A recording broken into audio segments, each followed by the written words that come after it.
పరిశుద్ధ గ్రంథం నుంచి ఫిలిప్పీయులకు రాసిన పత్రిక 4వ అధ్యాయం 19వ వచనాన్ని మనం చూస్తున్నాం.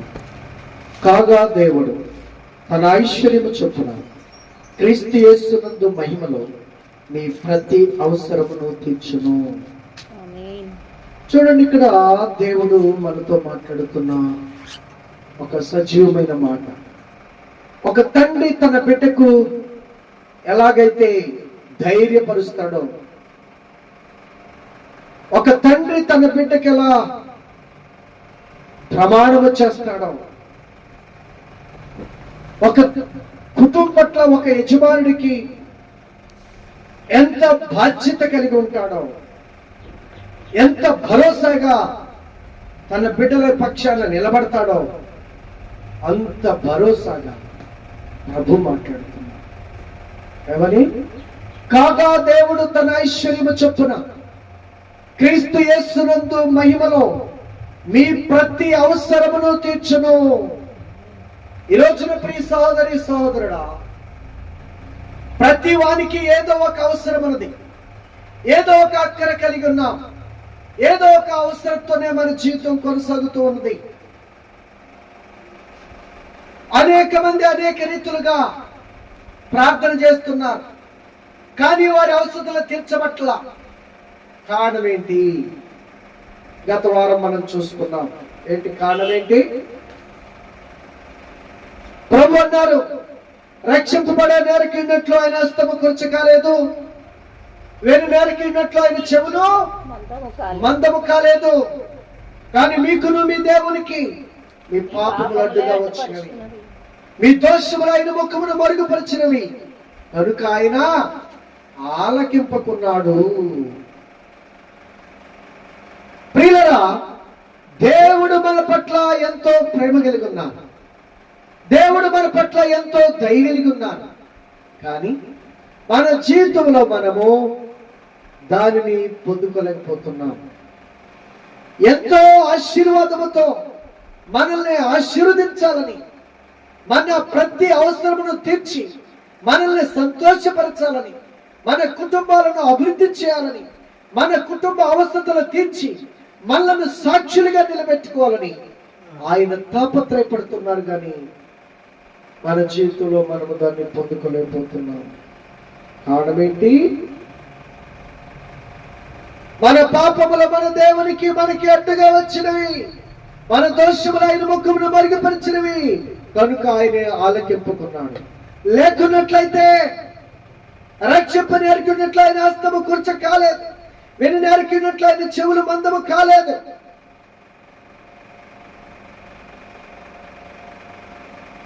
ఆయన మన ప్రతి అవసరమును తీర్చుటకు ఐశ్వర్యవంతుడైన దేవుడు, మనల్ని రక్షించుటకు సమర్థుడైన దేవుడు, మన పక్షముగా విజ్ఞాపన చేసే సర్వశక్తిమంతుడు. అయినను మన జీవితంలో మనము ఆయన సహాయమును పొందుకోలేకపోతున్నాం. ఎందువల్లంటే మన పాపములు మనకి మన దేవుడికి అడ్డుగా వచ్చినవి. కనుక ప్రతి ఒక్కరూ చేయవలసిన పని ఏంటంటే, మొదటిగా ఇదిగో నా అవసరత తీర్చబడాలి అంటే, నా అక్కర తీర్చబడాలి అంటే, నా సమస్య పరిష్కరించబడాలి అంటే, నా జీవితంలో ఒక విత్తనము విత్తబడి నేను మొలకై మొక్కై అభివృద్ధి చెంది మ్రోనై ఫలించాలి అంటే మొదటిగా నా హృదయంలో ఉన్నటువంటి ఆ చెడ్డ రాళ్లను తీసివేసుకోవాలి అని. ఏ వ్యక్తి అయితే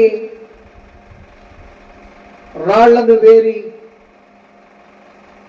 మంచి సదును చేసి గుల్లగా దున్ని ఎరువు వేసి మొక్క నాటుతాడో, ఆ మొక్క రోజుకొక చిగురుతో రోజుకొక ఏపుతో పెరిగి మ్రానై మహాఫలాభివృద్ధి చెందుతుంది. అలాగే మానవ జీవితంలో కూడా ఫలించాలి అంటే ప్రభు చెబుతున్న మాట, నీ హృదయంలో ఉండవలసినది పాపము కాదు, నీ హృదయంలో ఉండవలసినది దోషము కాదు. ఏముండాలి? నా యొద్ద మీరును, మీ యొద్ద నా మాటలను నిలిచిండి మీకు ఏది ఇష్టమో అడుగుడి, అది మీకు అనుగ్రహించమని. యోహాను సువార్త 15:7 ప్రభు మాట్లాడుతున్నారు. 8 ప్రభు తేటగా తెలియజేస్తున్నారు. ఏమని? నా యందు మీరును మీ యందు నా మాటలు నిలిచిండి మీకు ఏది ఇష్టమో అది మీకు అనుగ్రహించమని. మనకేది ఇష్టమో మన తండ్రికి చెబితే మన ఇష్టాన్ని తీర్చే దేవుడు, మన కోరికను తీర్చే దేవుడు, మన ఆశను తీర్చే దేవుడు అయినా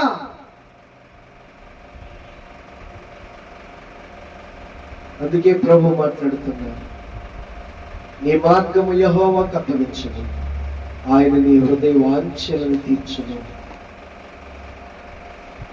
ఈ రోజున ఎవరు దేవుని మార్గానికి తమను తాము అప్పగించుకున్నారు, ఎవరు దేవుని మార్గానికి తమను తాము సమర్పించుకుంటున్నారు, ఎవరు దేవుని వాక్యముతో తమ హృదయమును నింపుకుంటున్నారు, నా యందు మీరును మీ యందు నా మాటలు నిలిచిండి మీకు ఏది ఇష్టమో అడుగుడి, అది మీకు అనుగ్రహించు. ఆయన వాక్యానుసారంగా జీవించకుండా, ఆయన వాక్యమును మన హృదయంలో దాచుకోకుండా, ఆయన వాక్యానుసారంగా మనం ప్రార్థించకుండా ఉంటే ఆశీర్వాదం వస్తుందా? ఫలిస్తామా?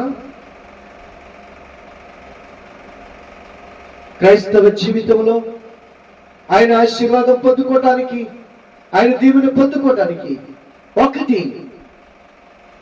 పాపమును ఒప్పుకొని విడిచిపెట్టడం ద్వారా దేవుని కృపను మనం పొందుకుంటాం. అతిక్రమలు దాచిపెట్టేవాడు వద్దడు గాని వాటిని ఒప్పుకొని విడిచిపెట్టేవాడు దేవుని కనికరాన్ని పొందు.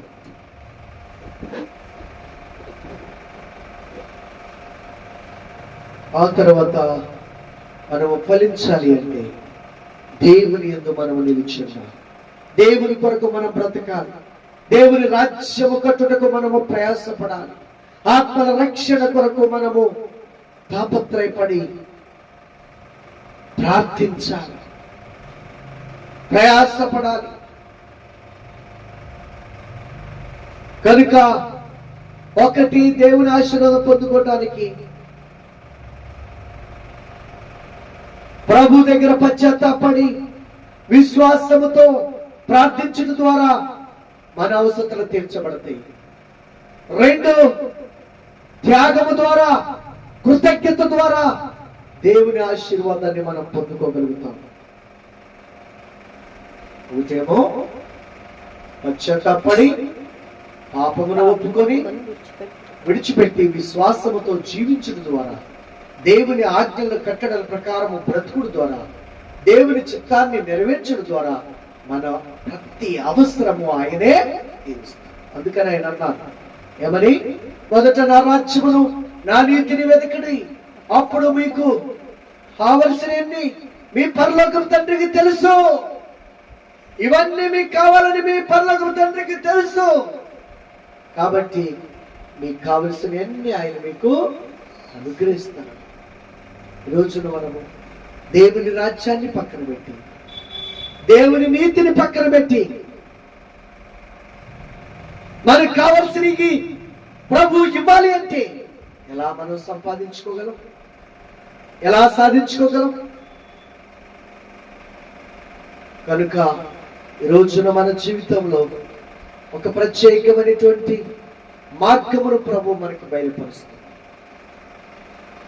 ఆశీర్వాదాన్ని పొందుకునే విధానం, దేవుని దీవెన సంపాదించుకునేటటువంటి మార్గము,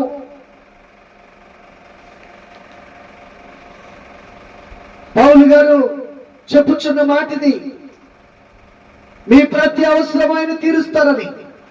అరే ఎలా?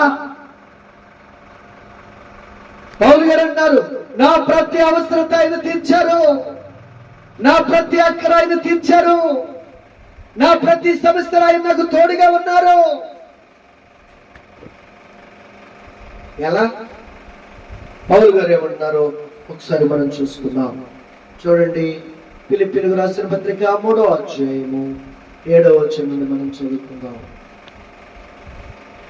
ఆయనను ఏవేవి నాకు లాభకరములైండునో వాటిని క్రీస్తు నిమిత్తము నష్టముగా ఎంచుకొంటిని. నిశ్చయముగా నా ప్రభువైన యేసుక్రీస్తును గూర్చిన అతి శ్రేష్టమైన జ్ఞానము నిమిత్తమై సమస్తమును నష్టముగా ఎంచుకొనుచున్నాను. క్రీస్తును సంపాదించుకొని ధర్మశాస్త్ర మూలమైన నా నీతిని గాక క్రీస్తునందలి విశ్వాసం వలన నీతి అనగా విశ్వాసమును బట్టి దేవుడు అనుగ్రహించు నీతి గలవాడనై ఆయన యందు అగపడు నిమిత్తమును ఏ విధము చేతనైనను మృతుల్లో నుండి నాకు పునరుత్థానము కలుగవలెనని ఆయన మరణ విషయంలో సమాన అనుభవము గలవాడనై ఆయన పునరుత్థానమును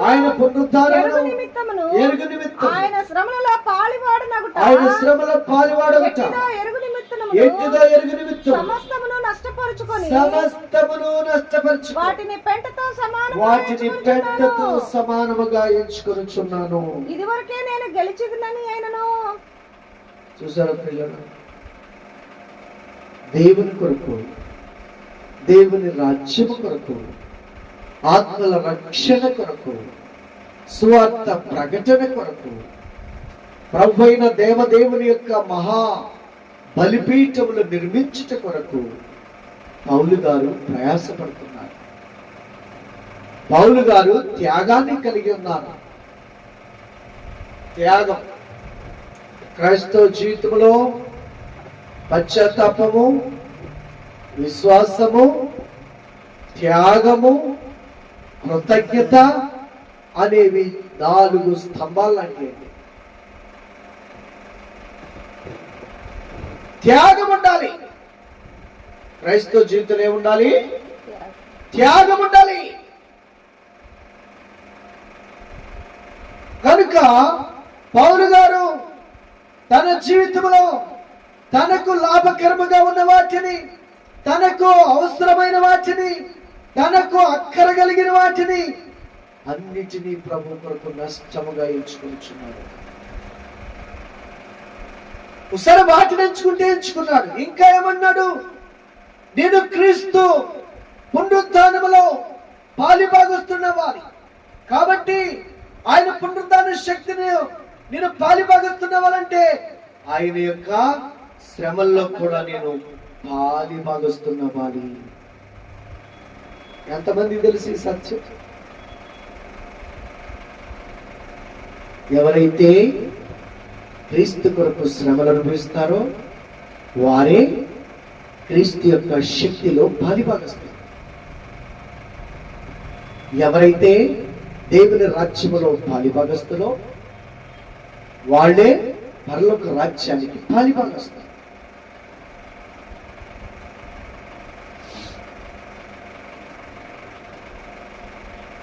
పౌలు గారు తేటగా అంటున్నారు, నేను ఆయన పునరుత్థాన శక్తిలో పాలివాడిన వాళ్ళంటే ఆయన శ్రమల్లో నేను పాలివాడిగా, ఆయన సువార్తలో నేను పాలివాడిగా ఉండాలి, ఆత్మను రక్షించడంలో నేను పాలివాడిగా ఉండాలి. పాలిభాగస్థం. మరి మనం దేనిలో పాలిభాగస్థం ఉన్నాం? దేవుని రాజ్యము కట్టే విషయంలో, ఆత్మను రక్షించే విషయంలో, సువార్త ప్రకటించే విషయంలో, బలిపీఠములు నిర్మించే విషయంలో పాలిభాగస్తులుగా ఉంటున్నామా?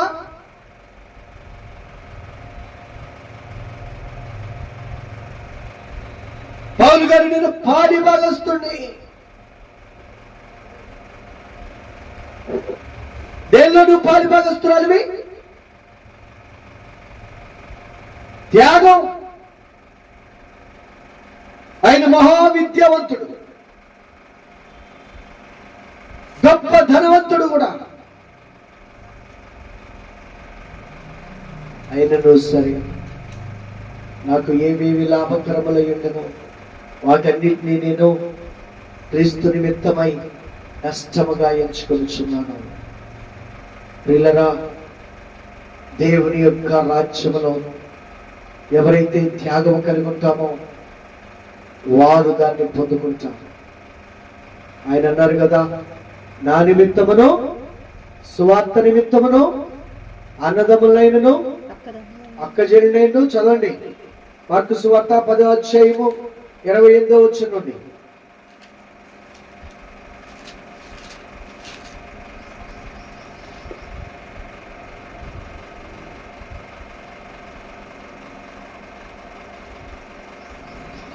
పేతురు ఇదిగో ఇదిగో సమస్తమును విడిచిపెట్టి మేము సమస్తమును విడిచిపెట్టి వెంబడించితిమని ఆయనతో చెప్పసాగెను.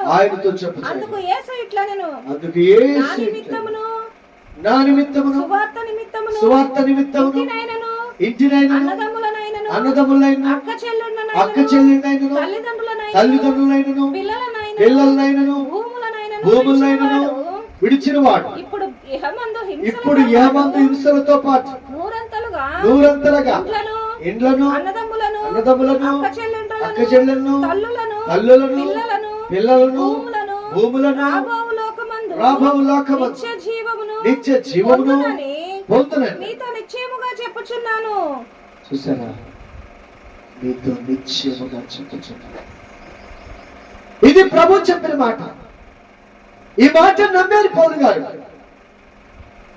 అందుకనే శ్రమల్లో కష్టాల్లోనైనా బాధల్లోనైనా సువార్త ప్రకటించడానికి తను త్యాగం చేసుకొని ముందుకు నడుస్తున్నాను.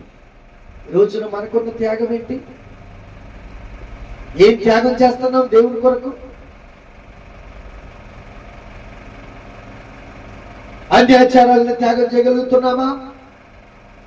అన్ని పద్ధతులను త్యాగం చేయగలుగుతున్నామా? శరీరిచ్చలను త్యాగం చేయగలుగుతున్నామా? లోకాశలను త్యాగం చేయగలుగుతున్నామా? దేవుని బిడ్డలుగా బ్రతకాలనేటువంటి ఆశ కలిగి జీవించగలుగుతున్నామా? ప్రభు రాజ్యము కొరకు సమయాన్ని, మన కష్టార్జితాన్ని, మనం సంపాదించినటువంటి మన సంపాదనను ప్రభు కోసము, ప్రభు రాజ్యము కోసము ఖర్చు పెడుతున్నామా? నువ్వు దేన్నైతే దేవుని కొరకు ఖర్చు పెడతావో నూరంతలుగా భూమి మీద మరలా దాన్ని సంపాదించుకుంటావు.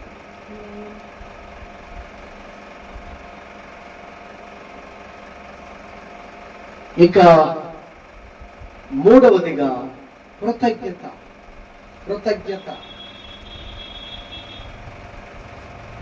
దేవుడు మనకి ఆయుష్ ఇచ్చాడు, దేవుడు మనకి ఆరోగ్యం ఇచ్చాడు, ఎన్నో రోగాల నుంచి మనల్ని కాపాడుతున్నారు, ఎన్నో వ్యాధుల నుంచి మనల్ని రక్షిస్తున్నారు, భయంకరమైన చీకటి శక్తుల నుంచి మనల్ని కాపాడుతున్నారు, యాక్సిడెంట్ల నుంచి కాపాడుతున్నారు. కృతజ్ఞత కలిగి జీవిస్తున్నామా? పాడి విషయంలో, పంటల విషయంలో, పశువుల విషయంలో, అన్నిటి విషయంలో మనల్ని దీవిస్తున్నారు ఆయన. ఏనాడైనా ఆకలితో చచ్చిపోయాం మనం? ఏనాడైనా వస్త్రహీనులుగా మనం బ్రతికామా? ఏనాడైనా చెల్లో దిగంబరత్వంతో జీవించామా? కానీ పౌలు గారు అన్ని రకాలుగా శోధించబడ్డారు, అన్ని రకాలుగా శ్రమలు అనుభవించారు, అన్ని రకాలుగా కష్టాలకు గురయ్యారు. కానీ ఆయన ప్రభువుని విడిచిపెట్టారు. మరి మనం దేవుడు మనకి అన్ని ఇస్తున్నా దేవుని వెంబడించే వారిగా ఉంటున్నామా? దేవుని వాక్యానుసారంగా బ్రతికే వారిగా ఉంటున్నామా? పరిశుద్ధులను ఆచరించే వారిగా, ఉపాసనని పాటించే వారిగా, వాక్యానుసారంగా జీవించే వారిగా, వాక్యాన్ని ప్రకటించే వారిగా, ప్రభు రాజ్యాన్ని కట్టేవారిగా, ఆయన ప్రేమను, ఆయన వెలుగును, ఆయన జీవాన్ని, ఆయన నిత్య మార్గాన్ని ఇతరులకు చూపించి, ప్రకటించి, నడిపించి రక్షించేటటువంటి మార్గంలో మనం ఉన్నామా? కృతజ్ఞత.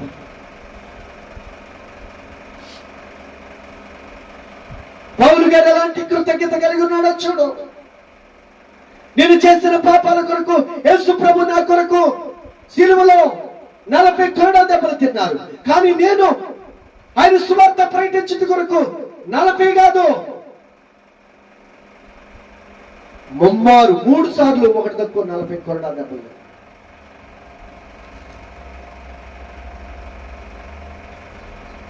ఆకలి మంటతో అలమటించాడు. కృతజ్ఞత అండి. ప్రభు నీకు ఇచ్చిన రక్షణ, ప్రభు నీకు ఇచ్చిన పాప క్షమాపణ, ప్రభు నీకు ఇచ్చిన నిత్య జీవానికి వారసత్వం విషయంలో కృతజ్ఞత ఉందా నీకు?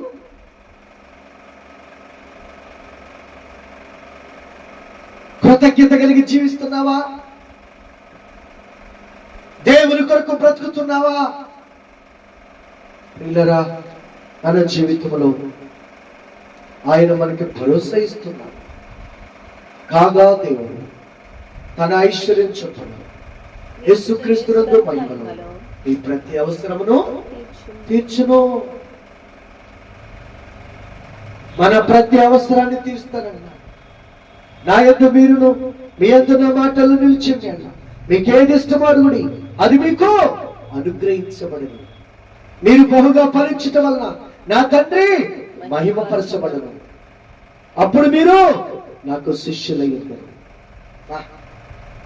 యేసు ప్రభుకి శిష్యులండ్రుగా ఉండాలని ఆశ నీకుందా? కోరిక నీకుందా? నువ్వు బహుగా ఫలించటం వలన, నువ్వు బహుగా అభివృద్ధి చెందటం వలన ఆయన మహిమపరచబడాలని ఆశిస్తున్నారు. నువ్వు ఫలించిపోవడానికి, నువ్వు అభివృద్ధి చెందకపోవడానికి, నువ్వు ఆత్మలో ఫలభరితంగా మారకపోవడానికి కారణం వాక్యానుసారంగా నిన్ను నీవు మలుచుకోకపోవటమే. దేవుని చిత్తానికి నిన్ను నువ్వు అప్పగించుకోకపోవటమే. దేవుడు చేసిన ప్రతి మేలుకు ఉపకారములకు కృతజ్ఞత కలిగి ప్రభు కోసము బ్రతకపోవటమే.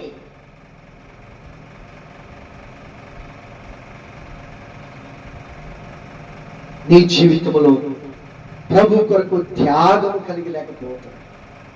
కనుక వీటిని మనం సరి చేసుకుందామా? వీటిని మనము చక్కపరుచుకుందామా?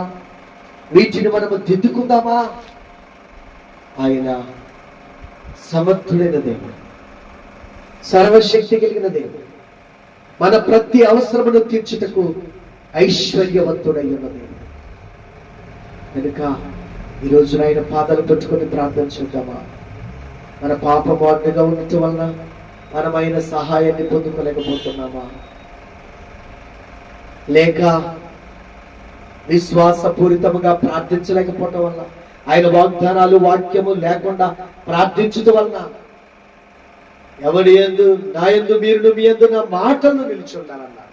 ఆయన మాటలు, ఆయన వాక్కులు, ఆయన వాగ్దానాలు, ఆయన కట్టడలు, ఆజ్ఞలు మన చేతులు లేకపోవటం వల్ల మనం పొందుకోలేకపోతున్నామా? లేక త్యాగము లేకుండా, త్యాగపూరితమైన జీవితం లేకపోవటం వల్ల మనం పొందుకోలేకపోతున్నామా? లేక కృతజ్ఞత లేకపోవటం వల్ల మనం పొందుకోలేకపోతున్నామా? మన అవసరాలు తీర్చబడలేకపోతున్నాయా? ఏది మనకు అడ్డుగా ఉంది? ఏది మన ముందున్న దోషం? ఏది మన ముందున్నటువంటి ఆటంకము? మనం ఒకసారి పరిశీలన చేసుకోవాలి. మన ప్రతి అవసరము తీర్చడానికి, మనం అడిగినది ప్రతిదీ మనకి అనుగ్రహించటానికి ఆయన సిద్ధంగా ఉన్న దేవుడు. కానీ నీకు దేవునికి అడ్డుగా ఉన్నదేదో ఒక్కసారి మనం పరిశీలన చేసుకొని ప్రభు సన్నిధిలో ప్రార్థన చేసుకుందాం. కొద్ది నిమిషాలు ప్రార్థన చేసుకుందాం. పరిశుద్ధుడైన తండ్రి, ప్రేమ కలిగిన ప్రభువా, దయగలిగిన రాజాన్ని పాదాలకి స్తుతులు. నిజమే, మా జీవితంలో నాయన, మా జీవితంలో ప్రభువా, మా పాపమో, మా పితల పాపమో, మా పితల దోషం, దేన్ని బట్టి మేము మా ప్రతి అవసరాన్ని మేము తీర్చుకోలేకపోతున్నాం. మేము అడిగినది మేము పొందలేకపోతున్నాం. దేవా, దయతో మమ్మల్ని క్షమించండి. అది మా పాపమా, దోషం, లేక నీ వాక్యము, నీ కట్టడలు, నీ ఆజ్ఞలు మా హృదయంలో, మా జీవితంలో లేకపోవటమా? లేక మీరు ఇచ్చిన ప్రతి దాని విషయంలో మేము నా తండ్రి అయ్యో త్యాగము కలిగి మీ కొరకు, మీ రాజ్యము కొరకు బ్రతకపోవటమా? మీరు మాకు ఇస్తున్న ప్రతి దీవెన, ఆశీర్వాదం, ప్రతి ఒక్క కాపుదల, భద్రత, ప్రతి ఒక్క రక్షణ బట్టి నాయన కృతజ్ఞత లేకపోవటమా? ఎందును బట్టి నాయన తండ్రి దయతో మమ్మల్ని కరుణించండి. మా పట్ల కృప చూపించండి. మా ప్రతి బలహీనతను, ప్రతి అవిధేయతను మీ పాదాల చెంత ఒప్పుకొని విడిచిపెట్టి నీ కృపను పొందుకునే భాగ్యం మాకందరికీ దయచేయండి. ఇక్కడున్న ప్రతి బిడ్డ విషయంలో కృప చూపించి సహాయం చేసి నడిపించి మహిమ, ఘనత, ప్రభావాలు పొందమని క్రీస్తు నామమున ప్రార్థించి వేడుకొనుచున్నాను తండ్రి. ఆమేన్. మన తండ్రి అయినటువంటి దేవుని యొక్క దీవెన, కుమారుడైన యేసుక్రీస్తు వారి కృప, పరిశుద్ధాత్మ తండ్రి యొక్క అన్యోన్య సహవాసం ఇప్పుడు మనకును ఆశించిన ప్రతి బిడ్డకును తోడుగా విడిపించబడి రక్షించబడినట్లుగా తన ఐశ్వర్యం చొప్పున యేసుక్రీస్తునందు మహిమలో మా ప్రతి అవసరము తీర్చే దేవుడు మా కొరకున్నారు. ఆయనందు మేము మాయందు ఆయన యొక్క మాటలు నిలిచి ఉండి మాకిష్టమైంది ఏది అడిగినా మాకు ఇవ్వటానికి సిద్ధంగా ఉన్న మా తండ్రి మా పక్షముగా ఉన్నారు. అందరు బట్టి ఆయన మీరే సమస్తమును మా జీవితాల్లో అనుగ్రహించి మా అవసరత మా అక్కర ఎరిగిన దేవుడు, మా స్థితిగతులు చూచున్న దేవుడు, మా ప్రతి పరిస్థితిని గమనించుచున్న దేవుడు, మీకు మరుగైనది ఏదీ లేదు ప్రభువా. సమస్తమును మీకు లోపరుచుకోగలిగిన శక్తి కలిగిన అద్వితీయ సత్యదేవా, ఈ పాదాలు పట్టుకుని కూర్చున్నాం. మీరే సమస్తమును సాధు చేసి సమస్తమును లోపరుచుకోండి. మమ్మను మాలో ఉన్న హాన్ని అణిచివేసి మమ్మను కూడా మీ కృపలో లోపరుచుకోండి. మీ మహిమను, మీ మహిమైశ్వర్యమును, మీ మహోన్నతమైన దీవెనలను పొందుకునే కృపను మాకు అందరికీ అనుగ్రహించి మహిమ ఘనత ప్రభావములు పొందమని క్రీస్తు నామమున ప్రార్థించి వేడుకొనుచు మహిమ ఘనత ప్రభావములు మీరే పొందును గాక. ఆమేన్. వందనాలు.